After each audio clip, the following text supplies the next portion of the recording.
Scott, so far in 2020, we've played just 3 games, 2 in the league, 1 in the cup, but with an 11-month season for the New Saints, how important is it to have that time off for the players and the staff? Yeah, it is. In different spells of the season, we've had a little bit of time off, and each time we've come back, and you can see the difference in the players after they've had the break. It gives them a little bit of a carrot to do well and have the time off, because the reason they're getting the time off is because we're winning those games, and on the flip side, we've been out of cup competitions earlier on in the season as well. We didn't play in the League Cup final, at the Iron Brew Cup. So I think it gives you an extra focus on the league, but it also then gives you the chance to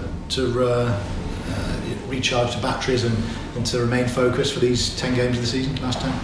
And of the 3 games that I've just referred to, they've all been victories for the New Saints. In fact, when you look at the current form in the league for the last 4 games, TNS has a 100% record, and out of the 12 teams in the league, the only one not to have lost during that period. So it's a great position to be in going into the final furlong. Yeah, form's vital. If you look at the top leagues, and now the teams at the top are doing, and everyone else is trying to catch them up, whatever. Look at the Premiership with Liverpool. It seems they're unstoppable. It's one as a Liverpool fan, it's great to see, and it's very difficult for the teams underneath to remain focused and 100%, and that's what we had last year. We ran away with it, and the teams underneath were maybe dropping points and losing games and things, and it's very hard to then get back to anywhere near to the top of the table. So it's 10 games to go, it's 30 points, it's what we want. It's can we get a little gap now and then push on from there? That's as simple as that, really.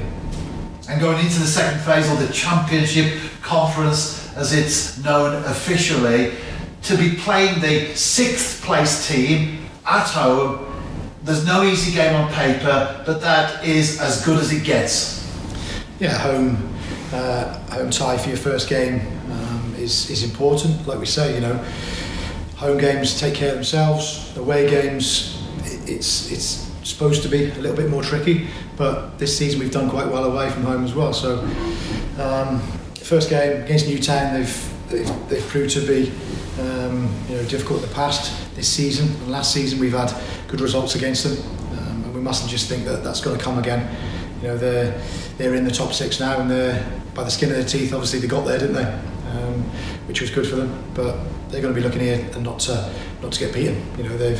We've beaten them twice already this season, and obviously we've got them in the cup competition as well. So they maybe try something different approach. Who knows? But we'll be working towards that for Friday. Well, you've just addressed the next question, because we will be talking about Newtown quite a lot in the upcoming weeks, because we have them in the JD Welsh Cup. But we've played them twice so far this season in the league. A 2-1 victory here at Park Hall, 2-0 at Latham Park. So as far as the results are concerned, at least, they will be going into this game with self-belief and confidence. Yes, they will, and the home game was pretty comfortable for the first, say, 60 minutes, and then they scored to make it a little bit nervy towards the end of the home game, I remember. So it's going to be a tough one. They've signed a couple of good players as well. Ryan Edwards, ex-player of ours, so they'll be up for it. They'll be ready for us, and I'm sure they'll be wanting to avenge the two defeats. The game is on Friday, of course, and it's now Tuesday morning. You're about to go on the training ground shortly with the players. Have you got your lineup and strategy already in place, or, as we often ask, is there room for changes and tweaks between now and the game? Just with a couple of lads that need extra bit of time off that will train Thursday, but as far as the start 11 goes, yes, I'll know it. 80%, 90%, I know it already, but just making sure that the players we do come in training for Thursday are ready to start Friday. So, yeah, I'd say 9 or 10, I know the style. And finally, Scott, the transfer window has closed, of course, now. There were no incoming players. You did say in previous press conferences that you would perhaps like to get one possibly over the line. That didn't happen. How has that affected your plans now for the remaining games of the season? Not much really. If I was looking at it, maybe being a little bit greedy to get one or two in, because our squad's very good anyway, and we've got boys out on loan. We've got a couple of players injured, but I feel we're in good shape. We did discuss and talk to a couple of players, and it just wasn't to be for whatever reason. But we will look again now, go again for the summer, and make sure that recruitment policy is probably where we were thinking about anyway.